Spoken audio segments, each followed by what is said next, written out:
Coming up, why didn't I find this book sooner? A book about attachment theory. I'm going to explain that. Plus, there's a whole lot more on this full-length edition of the Depraved and Debaucherous.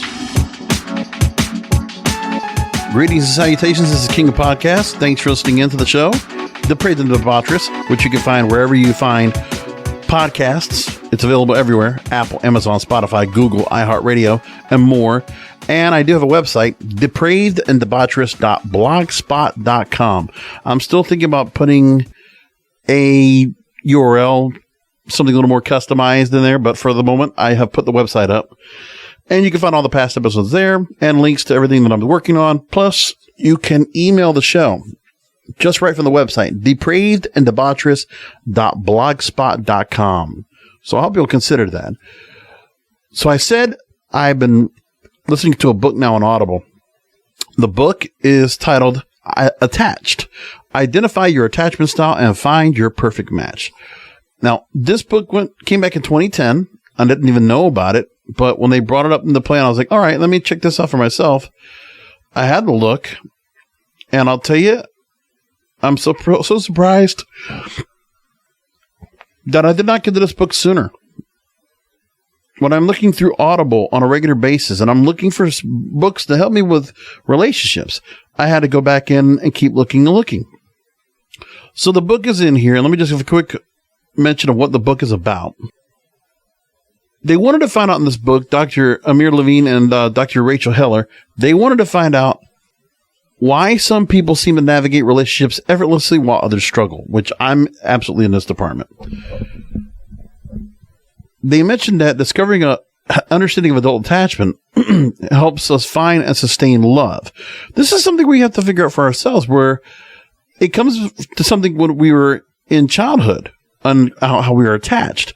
So the idea is to go to this book and say, okay, I always keep saying on this program how relationships, it's something about how we're raised and how we come across in our upbringing that really affects the pattern of relationships we get into and why we decide to get into who we're getting into with. So I need this to kind of check myself. Okay. And I mean, this is other people out there should do the same thing for themselves. So they mention a psychologist by the name of John Bowlby in the 1950s. He posits that each of us behaves in relationships in one of three distinct ways. And these are the three distinct ways that are mentioned in the book, and they go into detail in the book. Anxious people that are often preoccupied with their relationships and tend to worry about their partner's ability to love them back. Part of that is the narcissism and manipulation that comes in. First of all, that is drawn from something that might have happened to somebody when they get into a relationship and what happened to them in their childhood. If something happened to them traumatically that caused them to become anxious, and the anxiety may not be so much with, well, if they find someone that they feel like they've gone through emotional trauma, emotional, physical, sexual, whatever it is, at a young age, and then you are attaching yourself to a relationship and you find someone that really is able to go ahead and get you very intimately close and is able to get themselves able to get you attached to them. Their idea is that you create the scenario, no matter how strong-minded, how formidable you are as a woman or a man, that you're going to get clingy and you're going to get attached. And no matter what the person might communicate back to you, that they might not be somebody that's very close to you, and they might just stay somewhat distant sometimes and might not give you all that communication, all that connection, all that love, and fulfill that neediness. That's something that's not going to be there. Now, the second of these ways that they see that we have adult attachment issues is avoiding people, equating intimacy with a loss of independence and constantly trying to minimize closeness. So I definitely feel that I'm in that same vein. Now, the third way would be secure people feeling comfortable with intimacy and are usually warm and loving. And then they mention a fourth component where someone is anxious and avoidant. I know for sure I'm anxious and avoidant. Who else do you know that does a program like this and will admit their flaws on a show? I just not afraid to go and say it anymore. Like probably would have felt shame beforehand. Now, I'm still behind a pseudonym. Well, not a pseudonym, but I'm under a nickname, a screen name on here. That's who I am. But regardless, I am telling from what I'm saying, I'm realizing this is the truth about me, that I am anxious and avoidant. So in this case, they're saying that the partner's ability to love them back. I don't ever feel like I've ever had a woman love me back the way I wanted them to love me back. I obviously have some enhanced expectations as to what I think I'm supposed to have. And if I can't find a woman that really makes me feel that, then I don't. And then as a result of the anxiety, I became avoidant. Because then if I offered the intimacy, I felt like, and I still feel like I'm taking a risk. What I'm going to lose. Part of the thing too is you got to realize that with modern women and with guys, they feel like they're avoidant too, because intimacy, if they get themselves close, a loss of independence and constantly trying to minimize closeness. But then the other part too that has to be considered is that if you can find a woman that is taking the value of love for love. I mean, this adult attachment theory from Professor John Bowlby, it only applies to people that are actually in love, where there is not status, lifestyle, and what you bring to the table that is encountering this. But for those that want to be in actual healthy relationships, these 3 points of attachment theory are crucial. It makes a whole lot of sense. And so I look at this myself and I'm saying, this is something I need to learn. I need to figure this out. So the book really gives that point across. And so they talk about when it comes to singles and people in relationships, that you can avoid the traps that are anxious or avoidant or the insecurities that you have, so that they are able to go ahead and say, where they've actually spoken with various people, single and in committed relationships or marriages, that they could find the perfect match and lasting love if we understand this theory. So I pulled a story up that talked about what they said here in those stages of attachment. They go back to the fact that it was actually when you're growing up, and that attachment was a learned behavior at first point. That attachment was merely the result of the feeding relationship between the child and a caregiver. So when you're growing up, it's who you are being brought up with a mother and father, and who's taking care of you and looking after you and mentoring you. And Professor Bowlby observed that feedings did not diminish separation anxiety. The attachment was characterized by clear behavioral motivation patterns. When children are frightened, they seek proximity for their primary caregiver in order to receive both comfort and care. But what happens now, if you look at the current day of certain guys and girls now younger, is that the attachment has gone even further to where when they are frightened, they seek proximity for their primary caregiver to give comfort and care.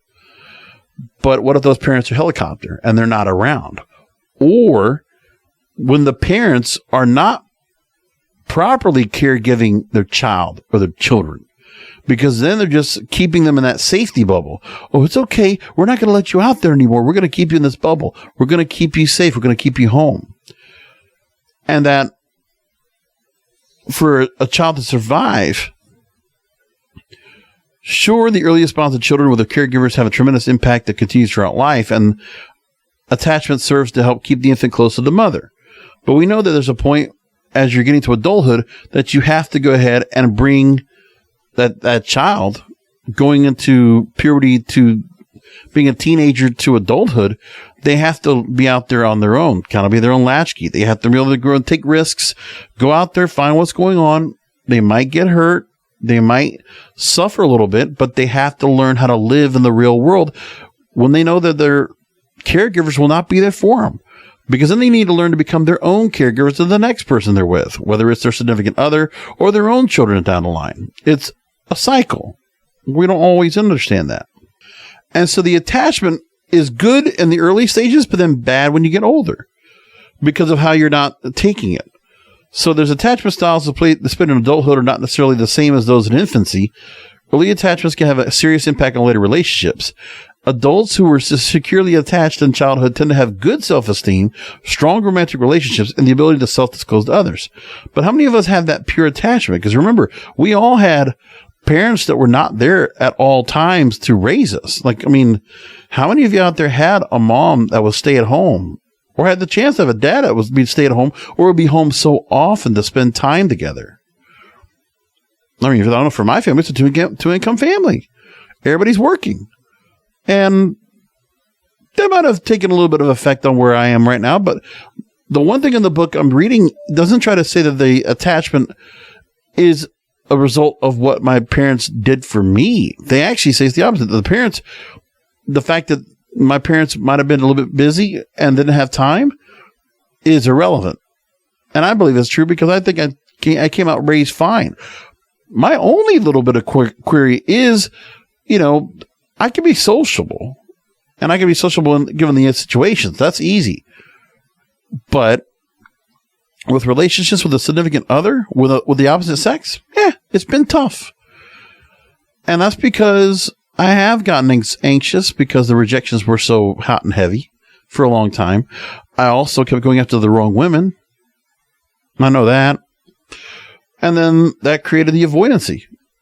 And so I'm trying to go ahead and figure myself out through all these stories here and see if I can figure out what I need to be to become a better man, to be in a better relationship. Because at my age, I need to learn this. And I continue to say I want to teach this lesson to all those. You're learning with me. You're not necessarily learning from me. Like, I'm not teaching you. I'm not lecturing any of you listeners out there. What I'm doing is you're learning along with me as well, because I'm in a constant state of research, a constant state of understanding and trying to understand all the things that happened to me in my 20 plus years of dating, trying to understand why things went where they were. The most important thing I did was I learned to understand it. For the most part, I think I really understand all the reasons I made the decisions that I had. I was able to make sense of everything, not justify it, not necessarily, calculate everything and say this is good. No, I now understand a lot of what was going on. But at this stage, I have never been myself romantically vulnerable. And that's where we are as men. We have to be vulnerable to be in relationships. We have to give of ourselves. And that's the part that's the hard part, because in these days, women expect a lot more. And for guys like me, the fact that we come, in many cases, we're strong, we're hardworking, we're masculine, we support, we protect, we provide. That's not enough. Because it doesn't matter to most younger women out there. Younger women just have, visions of grandeur, visions of being an influencer, visions of being this beautiful woman perceived, doesn't matter what they are or what they're doing, because of how society has portrayed it, because of what the health and beauty industry has done to make them feel the way they do. Because the health and beauty industry, even though it was not perfect, has broken itself down too. I mean, it wasn't that long ago that the Victoria's Secret models were dropped. And now we have anybody can be a Victoria's Secret model. Sports Illustrated stopped putting in certain swimsuit models out there. And now any woman of a particular size can be a swimsuit model. That's okay. I mean, I'm all for it. I'm a guy that supports body positivity because I like a bigger girl, a thicker girl, a chubbier girl. I'm into that. I dig it. But I know that's not everybody. Like, I am in the, 5-10% of that ratio. So that's me being in a minority. But then again, I understand that the majority should be for those women that are not just exemplary of youth and beauty, but also of health. Like, it should be that too. I understand that part, and I want to make sense of that part too. So it's like, if you're at the point where before you're giving birth and before you become a mother, like if you are making the effort to make yourself a certain shape and keep yourself a certain shape until after you have children, And then, the struggle of being able to go ahead and bring your body back to the way it was, because, children can kind of wreck a woman's body unless you put a lot of effort into it. I mean, how many people put the effort into it anyway? I know I don't put enough. Not even close. Maybe if I had 2 more hours a day, I could probably do it. Maybe. But that's besides the point. So these are the things I look at myself and I consider all the time when I'm looking at why things are the way they are. Listen, I got back on a couple of dating sites, dating apps. I don't feel like I'm getting anything out of it. Not a lot of responses. Yeah, we want somebody in their 40s who's bald and, might be a little bit thicker. And I know that's judging and that's saying, why are you saying like that? Come on, KOP, you could do better than that. I know, but I also know what the majority of women are looking for in a man. If every woman could look past the exterior, hear my voice, and hear me talking on this show, if this was enough, I think I could attract millions of women on a regular basis. Because I know my voice doesn't match the face. But that's okay too. And like I said, I would love to hear your comments on this. So I implore you, wherever you are around the world, doesn't matter the culture gap or anything like that. If I got to translate what you're writing, that's okay too. Wherever country you're coming from, do write to me because I'd love to go and hear from you. Website is depraved and debaucherous.blogspot.com. Just go to the email contact form on the bottom of the page and write me a letter there. As long as you want it, I'd love to go ahead and I would love to do a response to what you write in a letter to me about this. And, we want to remain anonymous. That's okay too. You know what I mean? I have no problem with that. I might ask for an email so I can respond back to you personally. But if you write to me, I will be happy to go ahead and respond back to you. And, offer a response on the air here on the show on a future episode. I'd be happy to do that. Because I'd love to get what your take is out there, the audience out there, the nation, the community that's out there listening to this program, the growing audience that's starting to find this show, which I'm really thankful for. So that's what I have about that. I'm going to keep you in touch of what I'm doing with the book and where I'm learning from it. But I'm already a couple chapters in. I'm interested. I'm all in about this. And I hope to get some real results out of this. It's just another one of those books in my little book club that I think is a great book. One more time. The book is Attached, The New Science of Adult Attachment and How It Can Help You Find and Keep Love. It's by Amir Levine and Rachel Heller. Take a look for the book. I found it on Amazon. I got the audiobook. It's great. I'm happy about it. So I want to run through a couple stories before we can wrap things up. LiveMint.com put an interesting story where they just put out a flat question. So when are you really in a toxic relationship? So they're going to give the signs about it. One thing that caught my attention was, are they abusing the term? Are we abusing the term toxic relationship?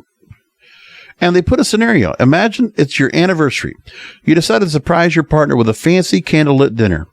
By 8 o'clock, when your partner usually comes home from work, the food's laid on the table, you're all dressed, the wine is perfectly chilled.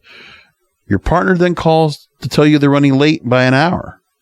The evening is ruined for you. You stomp off the bed and convinced that all this toxic behavior, that it is toxic behavior, that's what happened.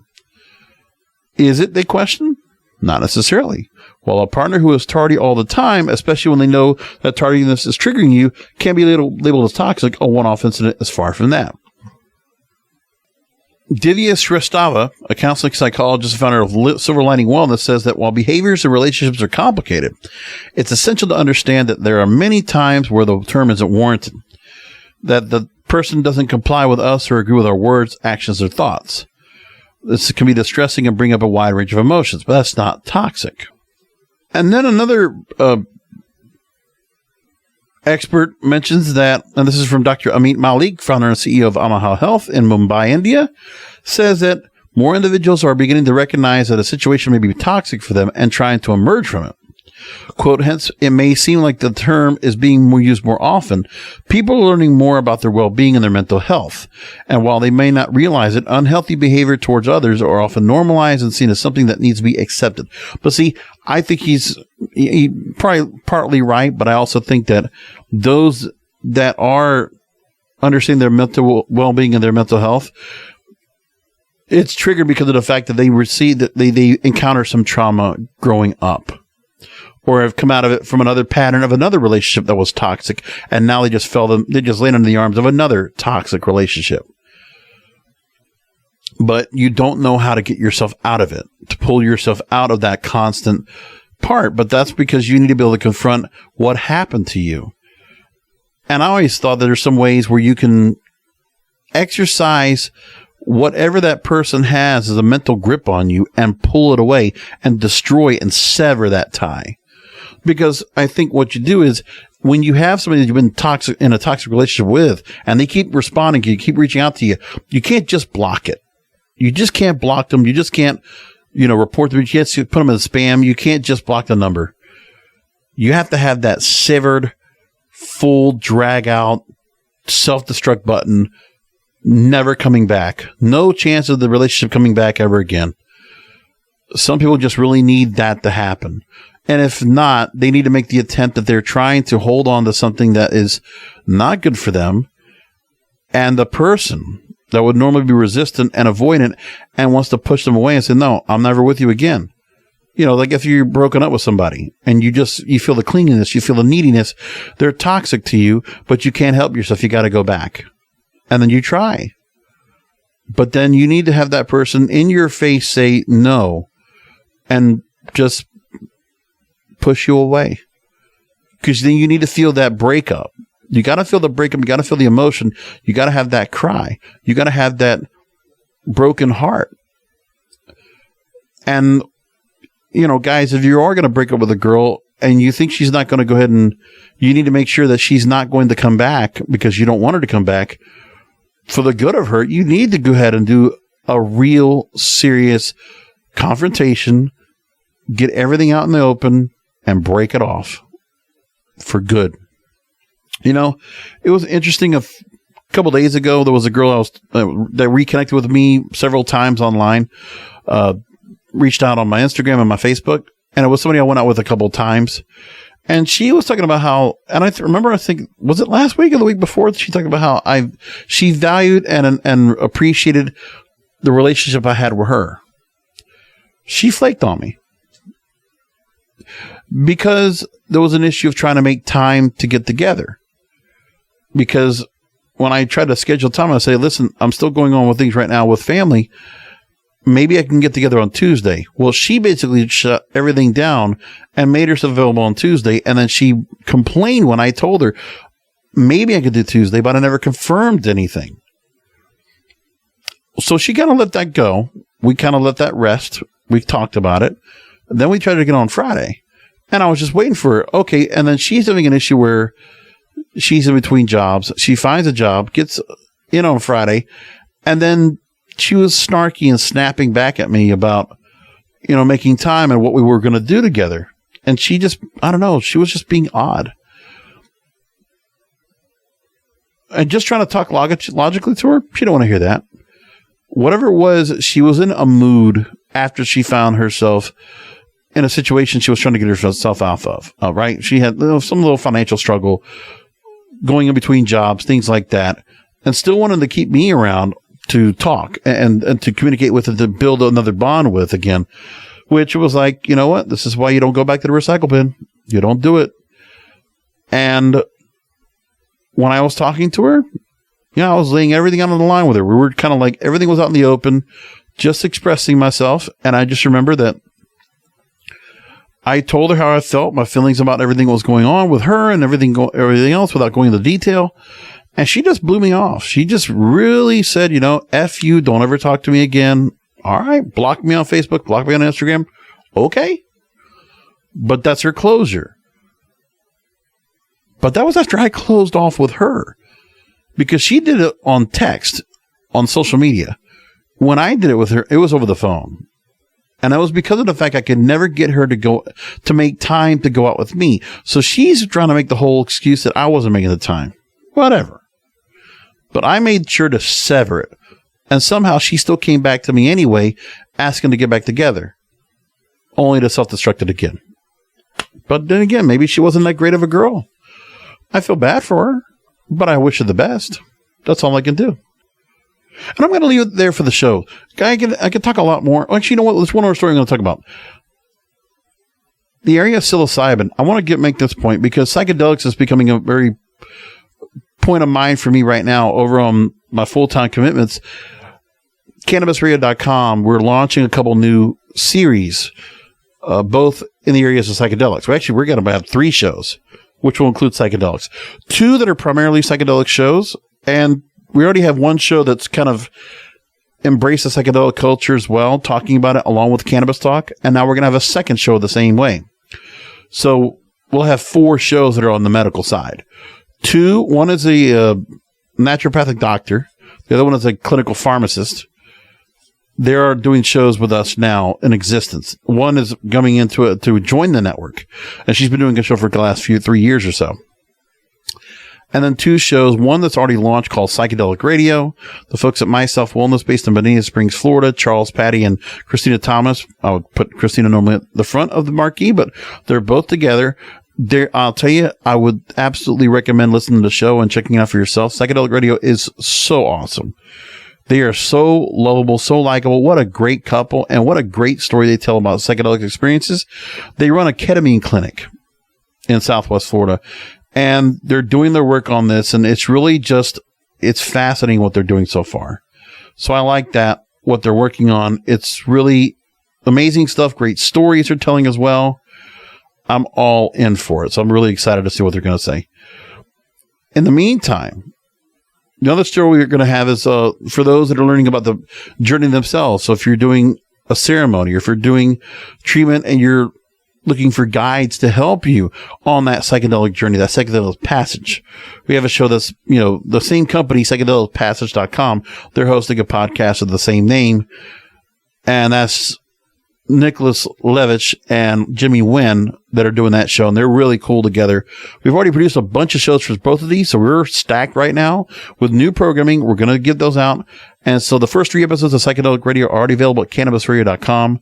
Psychedelic Passage we should have the following week as I'm recording this episode. So I bring that up because we're going to talk about psilocybin or mushrooms, microdosing. A new story from Psychedelic Post or Signpost writes that microdosers display mental health improvement during a 1 month period compared to non-microdosers. And we've been hearing that psilocybin or even ketamine, in many cases, psychedelics are helping people to treat and maybe very well cure depression. There are some studies that are giving that possibility in the light, and there's quite a few major universities that are studying this. Stanford University, Johns Hopkins, all of that.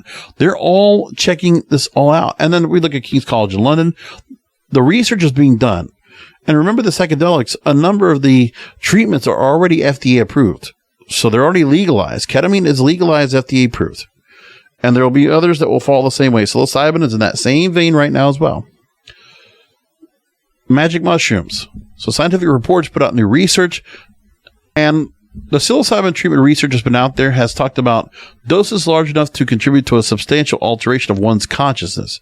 Microdosing, or taking a small enough dose to not impair cognitive functioning, has become increasingly popular. Microdosing, you're hearing about that a lot. So the study author, Joseph M. Rootman and colleagues, write that, quote, improvements in mood, emotional well-being, and cognition have been reported among the top motivations for microdosing, and several cross-sectional studies have identified associations of microdosing and perceived improvements in mood and cognitive functioning, reduction in stress, depression, and anxiety. And other studies have investigated the effects of microdosing. These studies have not included a non-microdosing control group. So yeah, placebo. So they went with that, and that their microdosers were more likely to be older, white, employed full-time compared to the non-microdosers.